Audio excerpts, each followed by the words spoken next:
जरा सोचिए, कोई भी हिंसा निंदनीय होती है, वो चाहे व्यक्ति द्वारा हो या फिर समूह द्वारा, वो चाहे किसी भी वर्ग पर हो या जाति पर। लेकिन क्या लिंचिंग का भी कोई जात पात होता है?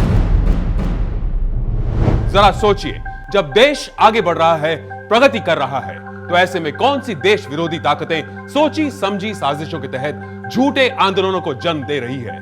मैं विक्रम बजाज आज फिर से आपके सामने लेकर आया हूं खबरों के पीछे का रिसर्च और सच। जरा सोचिए, देश में चंद सिलेक्टिव घटनाओं को लेकर क्यों आज कुंभकर्ण की तरह सोने वाले बुद्धिजीवी अचानक गहरी नींद से जाग उठे हैं? क्यों आज उनको यह देश लिंचिस्तान लगने लगा है? चलो माना कि ऐसी किसी भी हिंसक घटना की निंदा करनी चाहिए, पर आपकी निंदा आपकी निजी राजनीति के कारण क्यों सिलेक्टिव हो जाती है? जब केरल में 20 साल के सुजीत को करीब 20 लोगों ने घर से बाहर निकालकर मार डाला, तब कोई अवार्ड वापसी नहीं हुई। दिसंबर 2016 में केरल में भाजपा के कार्यकर्ता राधाकृष्णन और उनकी भाभी विमला मारे गए थे।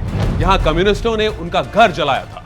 यह बात ना तो कहीं छपी थी, ना किसी ने कोई आंदोलन चलाया था। हाल ही में कश्मीर में एक पुलिस अफसर मोहम्मद अयूब पंडित को बेरहमी से मारा गया, यह सोचकर कि वह एक कश्मीरी पंडित है। इसका कहीं जिक्र तक नहीं हुआ। बंगाल में बशीर घाट में हो रहे दंगे हो, अमरनाथ के यात्रियों पर आतंकी हमला हो, ऐसे वक्त पर तो किसी ने जंतर मंतर पर धरने नहीं दिए।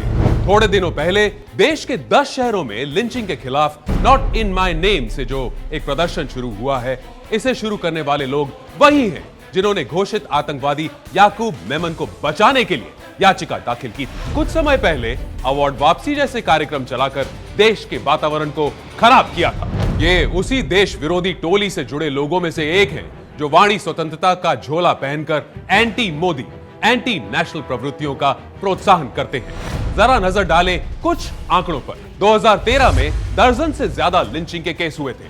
2012 में ऐसे 16 हादसे हुए थे। 2013 में नेशनल क्राइम रिकॉर्ड ब्यूरो के आंकड़ों के अनुसार हर रोज 5 दलितों पर बलात्कार होते थे।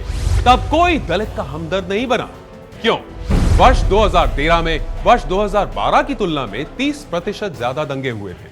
किसी मीडिया ने रिपोर्ट किया, ये लोगों का एक ही मकसद है, झूठ के माध्यम से देश में अफरा तफरी का माहौल बनाना। सच तो यह है कि देश विरोधियों का एक पूरा वर्ग नरेंद्र मोदी जी की लगातार जीत और जनता का उन पर भरोसा हजम नहीं कर पा रहा है। और दुख की बात तो यह है कि मोदी जी का विरोध करते करते ये लोग देश हित के भी विरोधी बन चुके हैं। जरा सोचिए, इंटॉलरेंस, अवार्ड्स वापसी और ये नॉट इन माय नेम और चर्च अटैक, ऐसी सारी घटनाओं में जमीन पर कुछ न होने के बावजूद भी ये देश विरोधी तत्व क्षदम आंदोलनों को पैदा करती है। तो अब आगे इस प्रकार की लहर चले तो इसके पीछे की कहानी को जरूर जानिए, वो आप खूब समझ पाएंगे। और ये सोचिए कि क्या ये देश के हित में हो रहा है या मोदी जी के नाम पे देश के विरोध में। इन झूठे मुद्दों को किस नजरिए से देखना है, ये जरा सोचिए।